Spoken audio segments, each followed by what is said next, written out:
मैं आमंत्रित करता हूँ नेशनल ग्रीन ट्रिब्यूनल के हमारे जज हमारे बीच हैं, दूसरे डॉक्टर अफरोज अहमद साहब, कि वो अपनी बात हमारे बीच रखें। डॉक्टर अफरोज।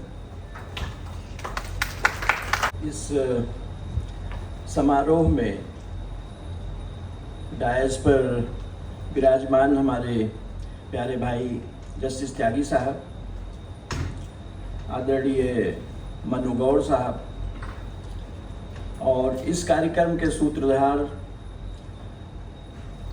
आदरणीय रमन त्यागी जी और हमारे नवीन प्रधान साहब।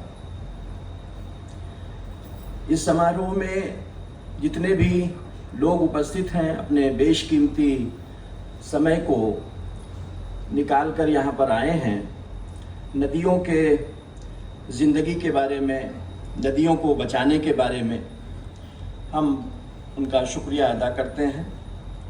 और हम बहुत आभारी हैं इस कार्यक्रम के आयोजक का, ख़ास तौर से अपने रमन जी का और नवीन प्रधान जी का।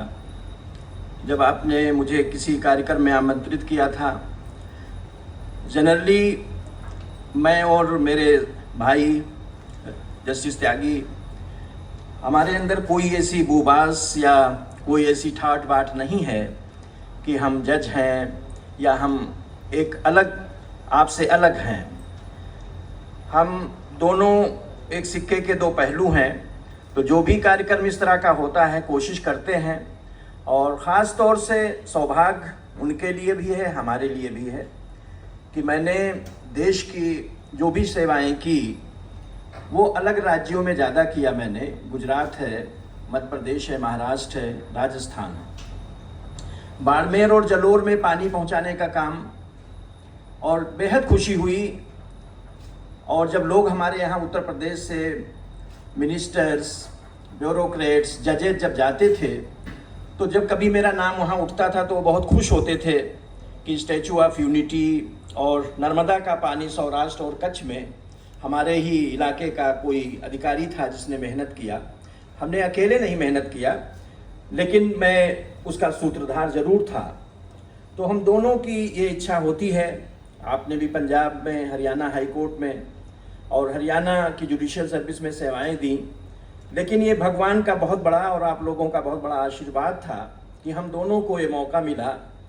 और आपको भी तमाम ऑप्शंस थे, मुझे भी तमाम ऑप्शंस थे, लेकिन ये कुदरत की तौर से एक जिम्मेदारी दी गई कि हम अपने इस प्रदेश की ज़्यादा सेवा कर सकें, इसमें कोई दो राय नहीं। और इस वजह से हम बहुत ऊपर वाले का, आप कहें कि शुक्रगुजार हैं, और आप लोगों के, कि आप लोगों के बीच में हमको आने का ये मौका मिल रहा है। चाहे वो मुजफ्फरनगर हो, चाहे मेरठ हो, उत्तर प्रदेश का कोई भी इलाका हो, पूरा देश हमको देखना है। लेकिन जो सच्चाई है उसको बयां करने में कोई झिझक नहीं होनी चाहिए कि अपने उस इलाके में जहां हम पैदा हुए, जहां की मिट्टी से, पूरी मिट्टी एक है, इसमें कोई दो राय नहीं है, लेकिन सबको अपने अपने क्षेत्र में काम करने का एक लगाव होता है। इस भूमिका के साथ हमारे भाई ने सारी बातें आपसे कह दी हैं, मेरे लिए बहुत ही आसान है। और इसी कड़ी में जब किसी कार्यक्रम में मिले हमको रमन जी और प्रधान जी, तो मैंने सलाह दिया, और आप लोगों की इच्छाओं को देखते हुए, आप लोगों के इंटरेस्ट को देखते हुए कि कुछ ये काम अच्छा, बेहतर इस इलाके के लिए करना चाहते हैं, मैंने साझा किया कि जब भी आप हमको मौका देंगे तो हम दोनों आपके बीच में उपस्थित होंगे। और ये वही कड़ी है जिसके द्वारा हम यहाँ आपके बीच में मुखातिब हैं। प्रश्न बहुत ही, आज एक लिमिटेड प्रश्न आपने रखा है नदियों के बारे में, नदियों के पुनर्जीवन के बारे में। बेसिकली मैं बहुत ट्रेंड इन्वायरमेंटल साइंटिस्ट हूँ, लेकिन मुझे सौभाग्य ये मिला जब मैं इस देश में संयुक्त राष्ट्र में काम करने के बाद आया, तो हिमालय की सेवा करने का मौका मिला 2 साल। इसके बाद नर्मदा का मुझे मौका मिला। तो मैंने अपनी पूरी, आप क्या कहें, जवानी से लेके और बुढ़ौती तक, रिटायरमेंट तक मैंने नर्मदा को नहीं छोड़ा। लेकिन हमारे लिए बहुत बड़ा सबक था कि उसमें हमने जंगल को बचाने के लिए, आदिवासी और आम जन को विस्थापित और उनको पुनर्वासित करने के लिए, नदियों को बचाने के लिए, दुनिया की सबसे बड़ी परियोजना सिंचाई की उसको लागू करने के लिए, तमाम ऐसे चीज़ों पर काम करने का मुझे ज़मीनी मौका मिला। नदी, आप जानते हैं कि पर्यावरण क्या चीज़ है। इसमें सभी लोग दानिश्वर हैं, इंटेलेक्चुअल्स हैं। मैं कोई बहुत बड़ी परिभाषा और कोई चीज़ ऐसा नहीं बताना चाहता हूँ। जो मैंने ज़मीनी स्तर पर अनुभव किया और जो सत्य है इस पर्यावरण के लिए, वो यही है कि जो चीज़ आप अपने चारों तरफ देखते हैं वही आपका पर्यावरण।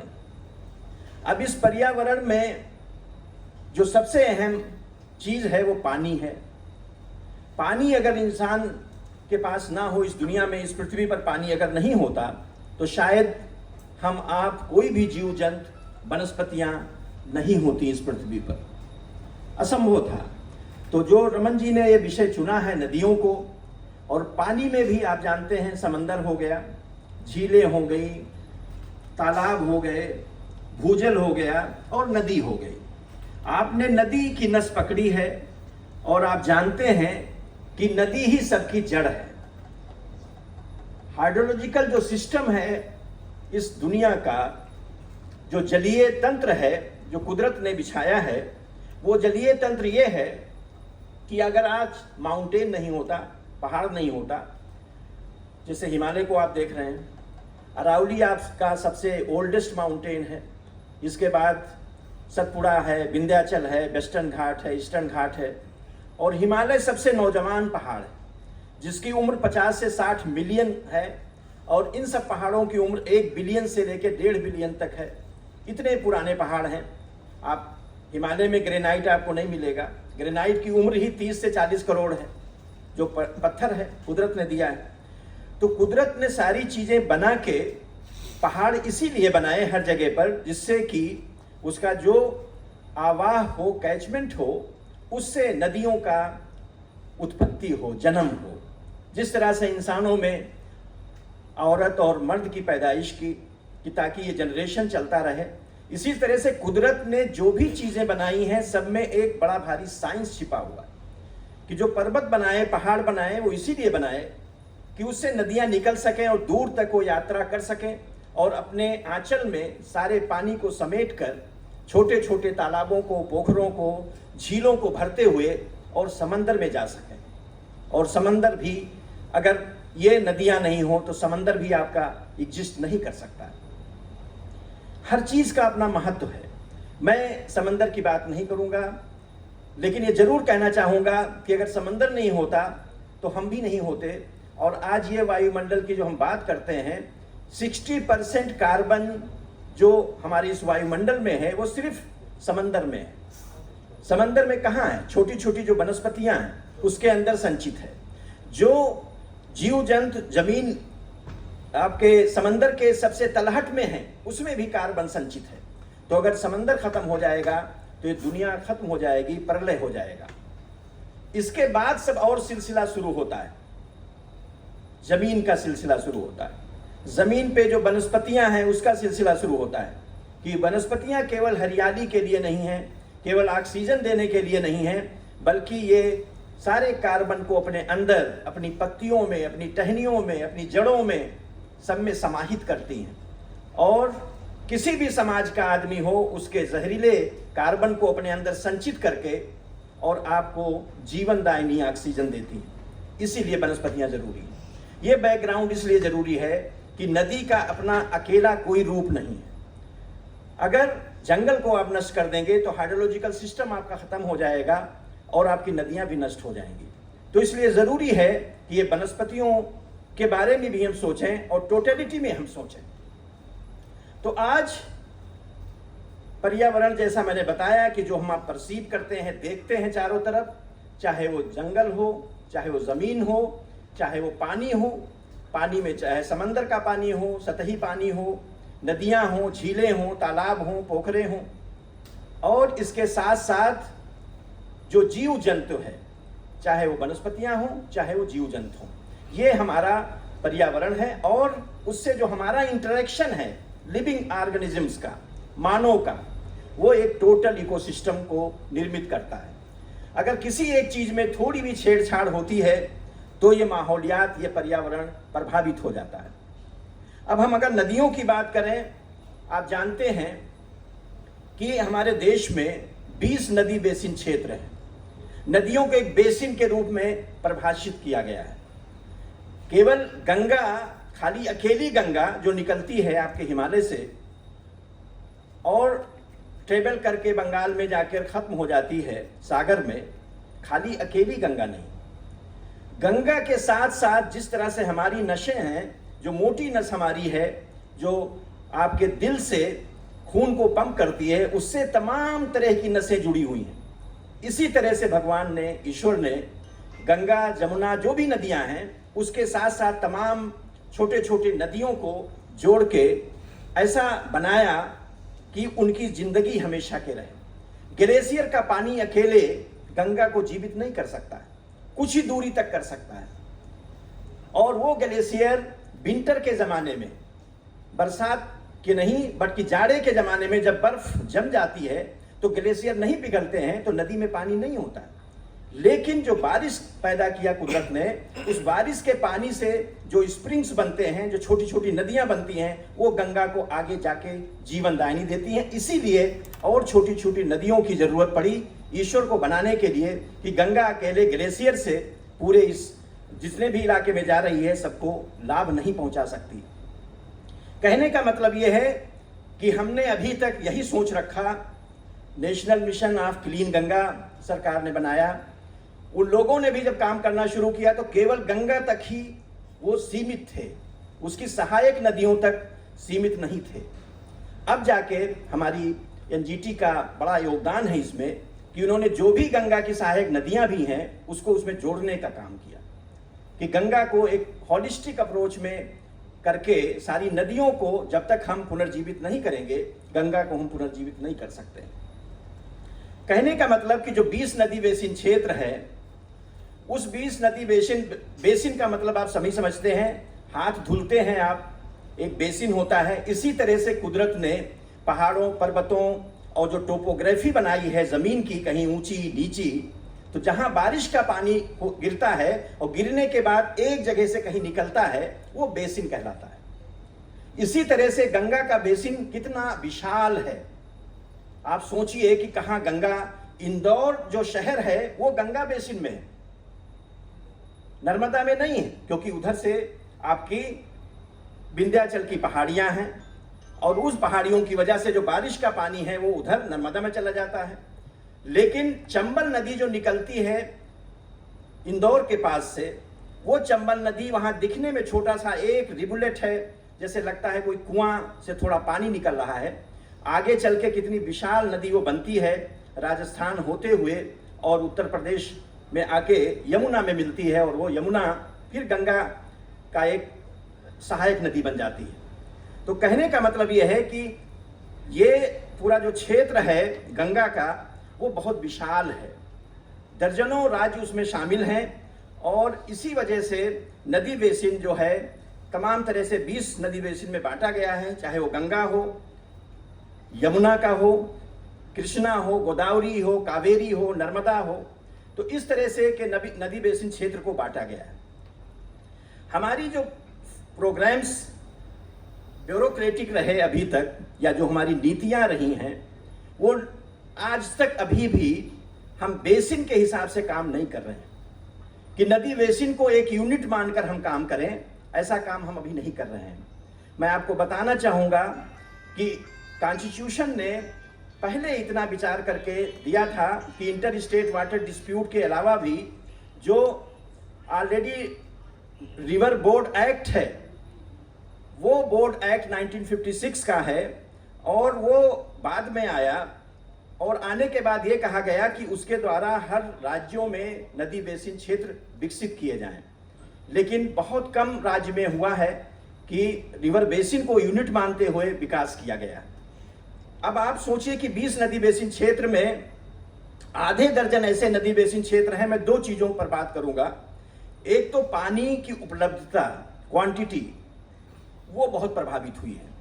आज सारी नदियों में कॉन्फ्लिक्ट शुरू हो गया है पानी के बंटवारे को। दुर्भाग्य मैं कहूँगा कि इन्वायरमेंट, जैसे मैंने आपको बताया, अगर परिभाषित करिए तो पानी, जमीन और जीव जंतु, ये पर्यावरण है।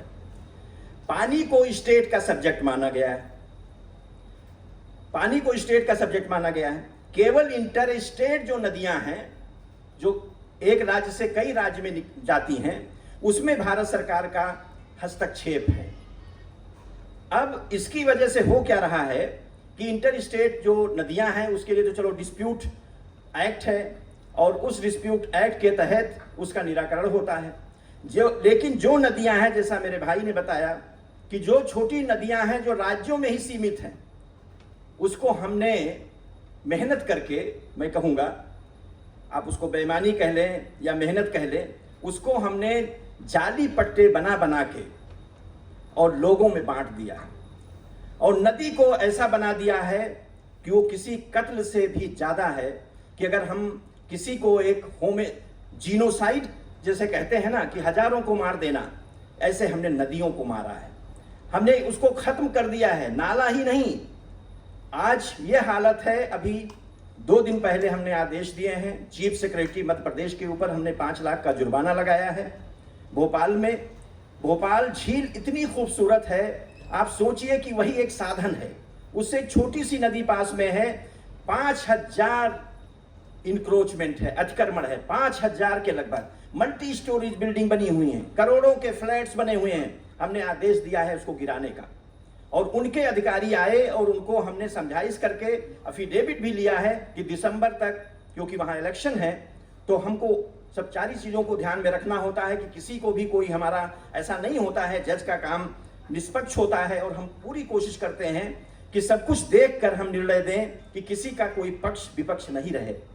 दिसंबर तक हमने आदेश दिया है कि इसको गिराया जाए, अगर उस नदी को बचाना है। लोग कैसे कैसे तर्क देते हैं। हमारे मुजफ्फरनगर, मेरठ, उत्तर प्रदेश में कोई भी जिला है जहां की नदियां हैं, वो अपनी दिशाएं बदलती हैं, लेकिन जो नदियां सेंट्रल इंडिया में हैं, चाहे वो इंदौर हो, चाहे वो कर्नाटका हो, केरला हो, वहां की नदियां रास्ता नहीं बदलती हैं, क्योंकि वो सब टेक्टोनिक फॉर्मेशन से बनी हुई हैं, चट्टानों के बीच से गुजरती हैं, तो उनको रास्ता बदलने की जरूरत नहीं। हमको तर्क दिया गया कि नदी ने रास्ता बदल दिया है सारे बिल्डरों को बचाने के लिए। हमारे साथी जज थे, हम दोनों ने निर्णय लिया, कुछ इनपुट हमें मालूम था जमीनी, कि ये नदी रास्ता नहीं बदल सकती है। फिर 33 मीटर दोनों तरफ नदी के, 50 मीटर होना चाहिए क्योंकि वो भी गंगा की ट्रिब्यूटरी है, लेकिन 33 मीटर ही छुड़वाने के लिए हमने अहम प्रयास किया और हम सफल हुए और आदेश पारित किया गया उसमें। इसी तरह से हमारे भाई ने आपको बताया ही है, साहिबी नदी बड़ी खूबसूरत नदी होती थी, राजस्थान से निकलती थी। राजस्थान से निकलने के बाद वो आती थी दिल्ली में, इंटरस्टेट नदी हो गई।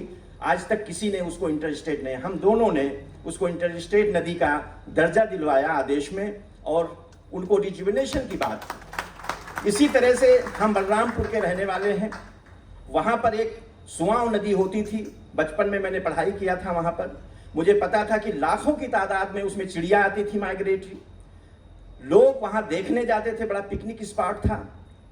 कुछ तो शुगर मिल ने उसको बर्बाद किया, लेकिन फिर शुगर मिल पर दबाव पड़ने के बाद उन्होंने उसका पोल्यूशन कंट्रोल किया।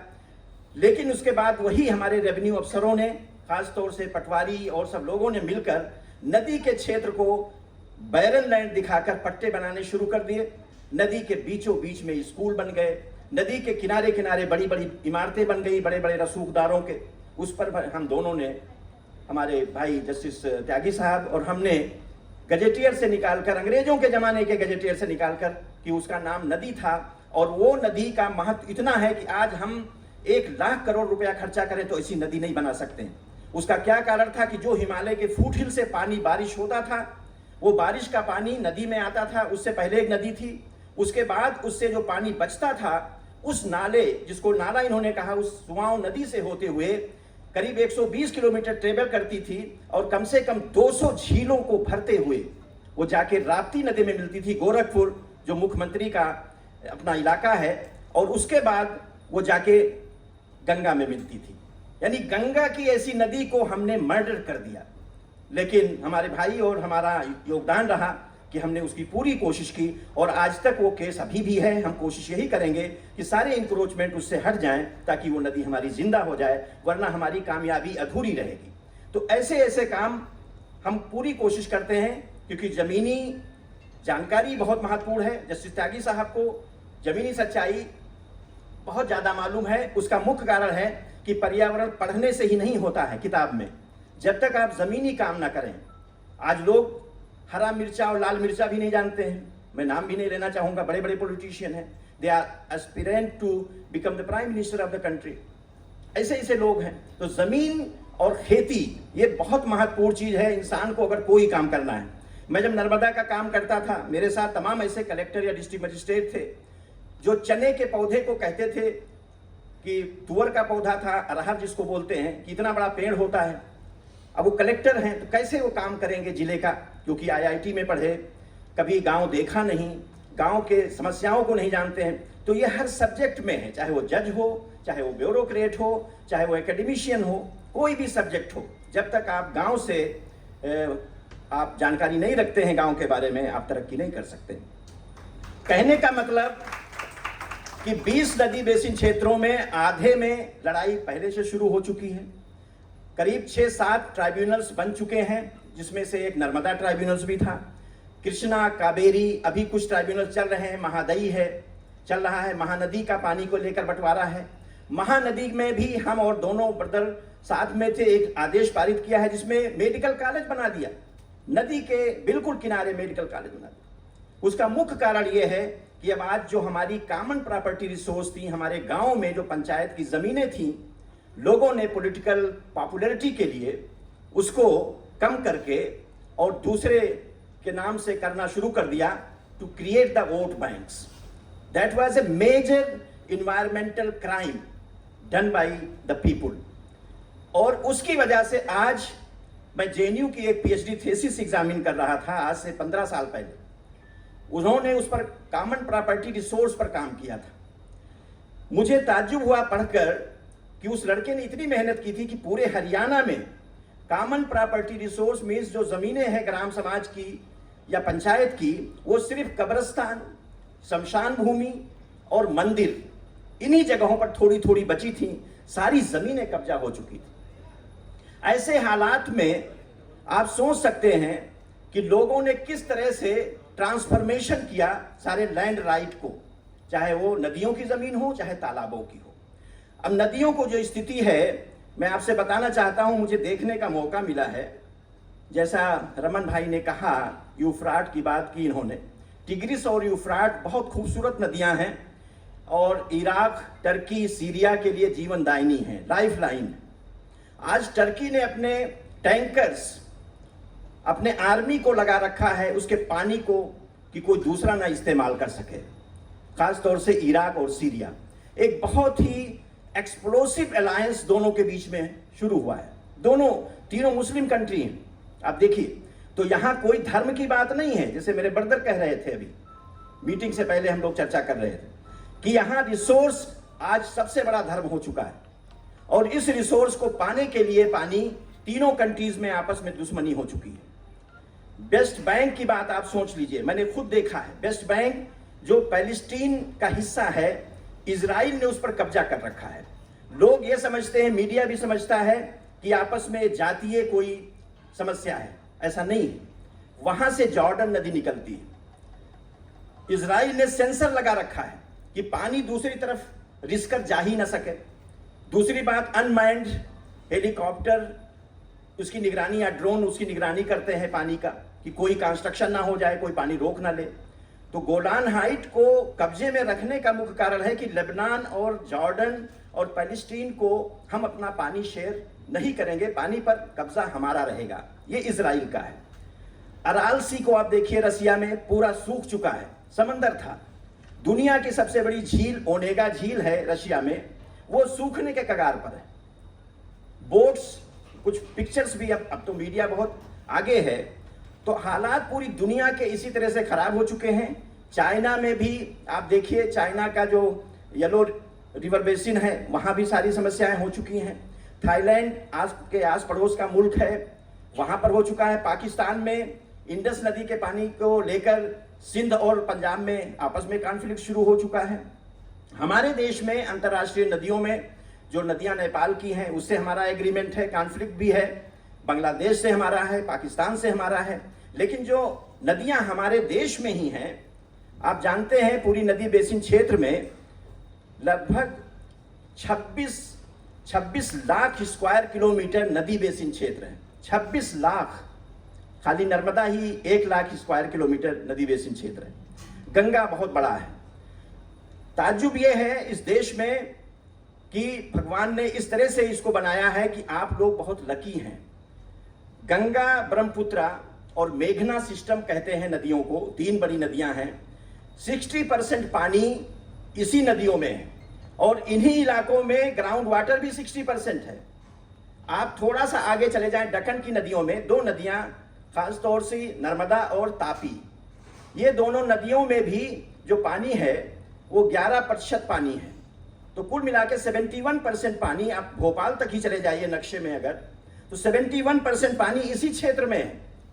तो आप कितने किस्मत वाले हैं कि इतना अच्छा पानी आपको सरफेस वाटर और ग्राउंड वाटर है। लेकिन हमने काफ़ी कुछ तबाही किया है और इसी के साथ साथ झीलें, कहाँ से झीलें बनती हैं? नदियों से ही बनती हैं, जो नदियाँ बहकर निकलती हैं। झील को मैं साधारण भाषा में कहना चाहूँगा, मैंने झीलों पर बहुत काम किया है जर्मनी से लेके इंडिया में। झीलें एक किडनी का काम करती हैं। झीलों में जो पानी होता है उसका जो इन्वायरमेंटल वैल्यूज है, जो इकोलॉजिकल इंपॉर्टेंस है, वो बहुत ही ज़्यादा है। आप सोच नहीं सकते। एक तो ग्राउंड वाटर को रिचार्ज करती हैं, आसपास के स्थानीय मौसम को प्रभावित करती हैं, गरीबों के लिए लाइवलीहुड का साधन है, उसमें सिंगाड़ा पैदा कर लेते हैं, मछली पालन कर लेते हैं, सिंचाई का साधन है, पीने के पानी का साधन है और एस्थेटिक सेंस है। एक नेचुरल ब्यूटी के लिए भी लेक्स बहुत ज़रूरी है। लेकिन आज जैसा मेरे भाई कह रहे थे, नदियों के ऊपर हम दोनों ने केस सुनवाई किया, हमारी बहुत बड़ी बेंच ने किया। आप मानेंगे नहीं, 26,000 million litre per day sewage अभी भी ट्रीटमेंट के बाद इतना बचा हुआ है जो रोज हम नदियों में डाल रहे हैं। तो ये नदियां कैसे जीवित रहेंगी? एक तरफ हम पूजते हैं नदियों को, एक तरफ उसको प्रदूषित करते हैं। इससे बड़ा अपराध और क्या हो सकता है? कोशिश है हमारी कि हम इसको भी दूर करें और इसी सिलसिले में हम अपने कुछ ऑर्डर अभी बहुत हार्श कर रहे हैं क्योंकि उसकी ज़रूरत हमको पड़ गई। अगर हम वो नहीं करेंगे तो शायद हम फेल होंगे। तो पूरी कोशिश हमारी दोनों हमारे भाई की है कि हम पूरी कोशिश करते हैं कि जो भी सरकारें हों, हम उसके हिस्से हैं, इसमें कोई दो राय नहीं है, लेकिन हम कोई कंप्रोमाइज़ नहीं करेंगे। अगर कहीं पर भी पर्यावरण के लिए अगर कोई डेरिलिक्शन है, कोई भी कायदे से काम नहीं कर रहा है, कोई भी राज्य हो, तो हम उस पर बहुत हार्श ऑर्डर करके उसको करवाने की कोशिश करेंगे। मकसद ये होगा कि किसी को सजा देने की बात नहीं है, किसी को सताने की बात नहीं है, किसी को ह्यूमिलिएट करने की बात नहीं है, लेकिन ये चाहेंगे कि जिम्मेदारी, हमारे यहाँ इतना रिसोर्स है, इतना पैसा है, इसके बाद भी हम उस टैग में हैं। अभी भी रूरल एरिया में ऐसे लोग हैं जो एक दिन का सब्जी भी नहीं खा पाते हैं, गरीबी का स्तर है। हमने तरक्की किया है, बहुत तरक्की किया है, लेकिन आज भी हमको उन लोगों को भी इंक्लूड करना है जो अभी वंचित हैं, और वो तभी हो सकता है जब हमारे रिसोर्स होंगे। जिन इलाकों में तालाब थे, पोखरे थे, आज वो सूख गए हैं। कोई मछली पालन नहीं कर सकता, कोई सिंगाड़ा नहीं पैदा कर सकता, कोई मिट्टी भी नहीं रह गई है कि मिट्टी निकाल के कुम्हार भी उसमें कोई बर्तन बना सके। तो आज उन संसाधनों को बचाने के लिए बेहद ज़रूरत है। अब इन नदियों को बचाने के लिए मैं आपसे कहूँ, मैं बड़ा सौभाग्यशाली था कि मेघालय बहुत छोटा स्टेट है। मेघालय एक अकेला स्टेट है जिसने रिवर बेसिन अथॉरिटी बनाया। हमारे यहाँ रिवर बोर्ड एक्ट है 1956, लेकिन आज तक एक भी बोर्ड नहीं बन पाया।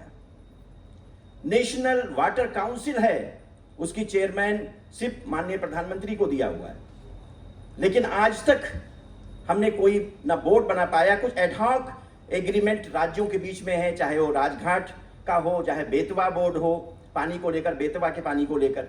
तो आज अहम ज़रूरत है नदियों को बचाने के लिए कि हम हाइड्रोलॉजिकल नदियों को यूनिट मानते हुए और उसको बचाएं। मेघालय का मैं एग्जांपल दूंगा कि मेघालय ने रिवर बेसिन अथॉरिटी बनाया हुआ है। वो रिवर बेसिन अथॉरिटी ऐसा है जिसमें मिशन मोड है। मिशन मोड ये है कि नदियों को पुनर्जीवित तो करना ही करना है, उसके साथ साथ उसको तमाम मिशन मोड में जोड़ रखा है। हॉर्टिकल्चर का विकास कैसे होगा नदी बेसिन क्षेत्र में, जंगलों का विकास कैसे होगा, एक्वाकल्चर कैसे होगा यानी मछली पालन कैसे हम करेंगे, पानी को बचाने के लिए हम क्या काम करेंगे, पानी की क्वांटिटी, पानी की क्वालिटी और नदियों के पुनर्जीवन के लिए हम क्या काम करेंगे। हर जगह पंचायत लेवल पर वो मिशन काम कर रहा है। आज वो जरूरत है कि इसी मिशन में हम काम करें। इसके साथ साथ एनर्जी के लिए मिशन है, जहां हम नदियों से बिजली पैदा कर सकते हैं वो हम पैदा करें। इसके अलावा उन नदी बेसिन क्षेत्र में जहां पर विंड एनर्जी ज़्यादा है उसको हम पैदा करें, जहां पर सोलर एनर्जी हम पैदा करें। मैं एक छोटा उदाहरण दूंगा कि ये माननीय प्रधानमंत्री जी जब मुख्यमंत्री थे, मेरे दौरे पर मैंने उनको साझा किया कि ये नहरें जो इतनी चौड़ी हैं, नदी के बराबर हमारी नर्मदा की नहरें हैं और दुनिया की सबसे बड़ी नहरें 75,000 किलोमीटर, यानी सब नदियों, बड़ी नहरों और छोटी नहरों को लेते हुए, लेकिन बड़ी नहरों को अगर आप ले दीजिए तो 450 किलोमीटर लंबी नहर है जो राजस्थान बॉर्डर तक जाती है और वो किसी यमुना नदी के बराबर लगती है। क्यों ना उसके ऊपर हम सोलर पैनल लगाकर बिजली पैदा करें। क्लिक कर गया, उन्होंने सबको बुला के बात किया अपने अधिकारियों से। आज गुजरात राज्य पहला राज्य बन गया जिन्होंने सोलर एनर्जी नहरों से पैदा कर दिया। उसका मुख्य कारण यह रहा कि नदी में ये इस तरह से नहरों पर जब बिजली पैदा किया तो लैंड एक्विजिशन नहीं करना पड़ा, जमीन किसी की नहीं लेनी पड़ी, कोई डिस्प्लेसमेंट नहीं हुआ, कोई मुकदमेबाजी नहीं हुई और नदी का जो नहर का पानी है उसका इवापोरेशन भी कम हो गया, जो वाष्प बनकर पानी निकल जाता है वो भी कम हो गया। एक छोटा सा इंटरवेंशन था। तो कहने का मतलब कि हमारे यहाँ कुदरत ने अथाह रिसोर्स दिया हुआ है, चाहे वो बिजली का रिसोर्स हो, खासतौर से सोलर एनर्जी का, खासतौर से विंड का रिसोर्स हो, पानी का रिसोर्स हो। हम उसका इस्तेमाल नदी बेसिन को यूनिट मानते हुए और रिवर बेसिन अथॉरिटी बनाकर हम उसको कर सकते हैं। पानी को हम राज्य का विषय ना करते हुए कॉन्करेंट लिस्ट में माने। हमने ये सवाल भारत सरकार में पर्यावरण मंत्री और सेक्रेटरी को भी बोला, क्यों जब इन्वायरमेंट कॉन्करेंट लिस्ट में है, फॉरेस्ट भी है, तो पानी क्यों नहीं होगा। पानी तो एक पार्ट ऑफ इन्वायरमेंट है। कोई जवाब नहीं है। तो आज जरूरत है कि पानी को भी हम कॉन्करेंट लिस्ट में लाएं, जो इंटर स्टेट नदियां नहीं हैं, जिससे हम सही प्रबंधन उसका कर सकें। अब जो मिशन मोड है उसमें, उस मिशन मोड में हम लाइवलीहुड से जोड़ते हुए मधुमक्खी का पालन नदी बेसिन क्षेत्र में करना, एनिमल हस्बेंड्री का वहां पर पूरा इंतजाम होना नदी बेसिन क्षेत्र में। तो इस तरह से हम नदी बेसिन को यूनिट जब मानेंगे और नदी बेसिन को हम वनों से आच्छादित कर देंगे, वेजिटेशन से आच्छादित कर देंगे, लोगों को उससे जोड़ेंगे, तो हम नदियों को खुद बचा पाएंगे। आज नदियों की ओनरशिप नहीं है, सरकार का ही है। लोग जो आसपास में रहते हैं, पहले ओनरशिप थी, लोग उसमें नहाने जाते हैं। जैसा ब्रदर ने बताया कि पहले कोई स्विमिंग पूल होता नहीं था।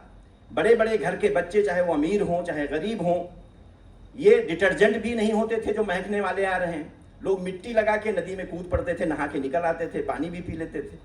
आज हमने बहुत डिटेरियोरेशन कर दिया है। और मैं आपको बताना चाहूँगा कि एक बार टॉक्सिक चीज़ें जब हमारे पानी, ज़मीन, ग्राउंड वाटर या हवाओं में कहीं भी पहुँच जाती हैं, कोई भी ऐसा साधन नहीं है कि हम उसको सही कर सकें। आज ज़रूरत है हम सचेत हो जाएं। पानी को हम ये मानते चलें कि हमारी ये साझा धरोहर है, विरासत है। मैं और मुद्दों पर नहीं बात कर रहा हूँ, जंगलों के ऊपर हम और बात नहीं कर रहे हैं, ज़मीनों के ऊपर, क्योंकि ये विषय आज नदियों का है। और रमन जी ने इस काम को बहुत बखूबी अंजाम दिया है कि एक छोटी सी नदी ही सही, उन्होंने ये सार्थक प्रयास किया है कि नदी को हम जिंदा कर सकते हैं। नदी कभी नहीं मरती, कुदरत की बनाई हुई चीज़ है, लेकिन हम थोड़े मेहनत करके लोगों की भागीदारी से, केवल सरकारों पर ना टिक कर, हम नदी को बचा सकते हैं, झीलों को बचा सकते हैं, तालाबों को बचा सकते हैं। आज जैसा ब्रदर ने कहा, रोज हमारे पास 50% केस ऐसे होते हैं जिसमें कब्जे का होता है। जो अगर बेसिकली देखा जाए तो एक सिविल मैटर है जो कि डिस्ट्रिक्ट कोर्ट में होना चाहिए या हाई कोर्ट में होना चाहिए, लेकिन इन्वायरमेंट से लोग उसको जोड़ रहे हैं कि पानी की कमी हो जाएगी, कब्जा कर लिया है। लेकिन बेसिकली सब कब्जा हो रहा है, जहां भी पानी की कमी है वो जमीन में कब्जे हो रहे हैं। आप देख लीजिए फ्लड का सिचुएशन हिमाचल में, हम दोनों थे हिमाचल में, एक ऑर्डर हमने किया था, हाई कोर्ट की बिल्डिंग का एक्सपेंशन था, तो हम लोगों ने कहा कि नहीं हो सकता है, कैरिंग कैपेसिटी नहीं है कि वहां और विकास हो। सुप्रीम कोर्ट में भी चैलेंज हुआ, उन्होंने भी मना कर दिया। आज हालात आपके सामने हैं, लोग मीडिया इतना प्रखर है और इतना शक्तिवान है कि आज यूट्यूब से लेके व्हाट्सएप पर लेके देखिए बड़ी बड़ी 4-4 मंजिला इमारतें जो कैचमेंट में थी वो किस तरह से ठहर रही हैं। कुदरत के आगे किसी का जोर नहीं। क्या रीजन है? क्योंकि मैंने बताया कि हिमालय हमारा बहुत यंग माउंटेन है। जो बारिश का पानी था पहले एक नेचुरल ड्रेनेज होता था, उससे निकल जाता था और निकलने के बाद नदियों में झीलों में मिलता था। हमने सब रास्ते बंद कर दिए। हिमालय में मिट्टी बहुत ज्यादा है, हिमालय में चट्टानें सिर्फ आपके लाइम स्टोन है, बहुत कुछ जगहों पर छोटे छोटे पत्थर हैं, कोई बहुत 50 मिलियन का कोई बहुत ज़्यादा उम्र नहीं होता है, जहाँ पर ग्रेनाइट 30 करोड़ साल पुराना है। ऐसी जगहों पर जब बारिश का पानी होता है तो स्प्रिंग को भी आपने ख़त्म कर दिया। जब स्प्रिंग को ख़त्म कर दिया तो लोड जो पानी का हुआ ज़मीनों पर वो लैंडस्लाइड होकर पूरे इलाके को तबाह कर दिया। ये घटना हुई है हिमालय में। आज हिमालय का एक मैटर था, हम दोनों ब्रदर और हमने उसको किया, एक नौला को बचाने की बात थी। क्यों, मैं हिमालय में काम कर चुका था, मुझे जानकारी थी। गवर्नमेंट ने 11 करोड़ रुपए कास्ट और बढ़ाए नौला को बचाने के लिए और हम उसमें सफल हुए। क्यों नौला बच गया? क्योंकि नौला बचाने में हम करोड़ों खर्चा करके ओरिजिनल नौला नहीं बना सकते हैं। नेचुरल स्प्रिंग का पानी मिल रहा है गांव वालों को, 2-3 गांव को, वो हम कैसे उसको नष्ट कर देते? हमने उसको चलाया, साल भर चलाया। चलाने के बाद उन्होंने खुद रास्ता बदल दिया कि सड़क हम दूसरी तरफ से ले जाएंगे। मेरे कहने का मतलब यह है कि इस तरह से इन छोटे छोटे इंटरवेंशन से हम बहुत कुछ पर्यावरण के लिए कर सकते हैं, नदियों के लिए कर सकते हैं। मैं यही कहना चाहूँगा अंत में कि नदियाँ हमारी विरासत हैं, धरोहर हैं, हमारी सभ्यता है, हमारा संस्कृत है, हमारा धर्म है। और अगर हम इन नदियों को अभी नहीं बचा पाए तो बहुत देर हो जाएगी, और देर होने का कारण ये होगा कि हमारे सारे रिसोर्स जो पानी के हैं वो बहुत ही बुरी हालात में पहुंच जाएंगे और हम या हमारा जनरेशन आने वाला, उसका जो सर्वाइवल है, अस्तित्व है, वो बहुत ही खतरे में पड़ चुका है। आपको मैं बता दूं कि आज से 40 साल पहले लगभग 6000 क्यूबिक मीटर पानी हर एक इंसान के उसमें था। आज कितना है? आज 1100 से 1200 हो गया है। पानी की कमी दुनिया में आज भी नहीं है। 5 लाख क्यूबिक किलोमीटर पानी है, यानी हर आदमी के हिस्से में अगर इक्विटेबल बांटा जाए तो लगभग 16,000 क्यूबिक मीटर पानी पड़ेगा। लेकिन कुछ इलाके ऐसे हैं जहां पर जो मानसून है नहीं जाता है, बारिश नहीं होती है, तो आप वो पानी, ब्रह्मपुत्रा के पानी को आप चाहें कि साउथ इंडिया में ट्रांसफर कर दें, लोगों ने सोचा था, हो नहीं सकता है। तमाम ऐसे कानून बन चुके हैं। पानी की क्वालिटी वहाँ अलग है, यहाँ का मौसम अलग है, कैसे ट्रांसफर करेंगे, लैंड एक्विजिशन कैसे हो पाएगा, राज्य सरकारें कैसे परमिशन देंगी? तो अभी सोचने की जरूरत है कि जो भी रिसोर्स जहाँ पर है उसे हम प्रबंधन करें। और उसके लिए मैं बहुत मुबारकबाद दूंगा रमन जी को, उनकी टीम को, कि उन्होंने स्थानीय जो हमारी नदी है उसको बचाने के लिए एक मॉडल का रूप दिया है। और आज जरूरत है, आप सभी इंटेलेक्चुअल्स हैं, ईश्वर ने आपको समृद्ध भी किया हुआ है, सब रिसोर्सफुल हैं, तो आप थोड़ा थोड़ा योगदान सबको दें कि कम से कम मेरठ, मुजफ्फरनगर या आसपास के जो जिले हैं, इन जिलों से, जैसे अमरोहा में गया था बहुत पहले, आते ही पता ये लगा कि अमरोहा का नाम है आम और रोहू मछली। रोहू मछली का मतलब होता है तालाब, कि तालाब है तभी मछली होगी। तो आज वो तालाब जो सैकड़ों की तादाद में थे, लोगों ने इंक्रोच कर दिए। लोग उसको डंपिंग करते हैं, मसाला डालते हैं और जमीनों को कब्जा करते हैं। हमारी लालच जो है धर्म से अधर्म की तरफ चली गई, और इससे बड़ा अधर्म और कुछ नहीं हो सकता है कि जो प्राकृतिक संसाधन है उसको हम यूज तो कर ही रहे हैं, उसको हम मिसयूज कर रहे हैं, उसको हम मॉडिफाई कर रहे हैं, परिवर्तित कर रहे हैं, और हम उसको इरेज कर रहे हैं, खत्म करने की तरफ जा रहे हैं। मैं यही कहना चाहूँगा कि इस तरह के अथक प्रयास हर जगह होने चाहिए, और मैं अपनी तरफ से और अपने भाई की तरफ से वादा करता हूं कि जब भी कोई ऐसे प्रोग्राम होंगे हम जरूर उसमें आएंगे, क्योंकि इसमें जो हमारा कार्य क्षेत्र है, और नहीं भी कार्य क्षेत्र होता तब भी ये हमारा धर्म है, हम उसको निर्वाह करने के लिए हमेशा हाजिर हैं। मैं पुनः आप सबों को बहुत बहुत धन्यवाद दूंगा कि आपने हमारी बातों को सुना, और ख़ास तौर से आयोजकों का बहुत बहुत शुक्रिया अदा करूंगा कि आपने मुझे निमंत्रित किया और ऐसे महत्वपूर्ण व्यक्तियों के बीच में अपनी बात को रखने के लिए मुझे मौका दिया। बहुत बहुत शुक्रिया।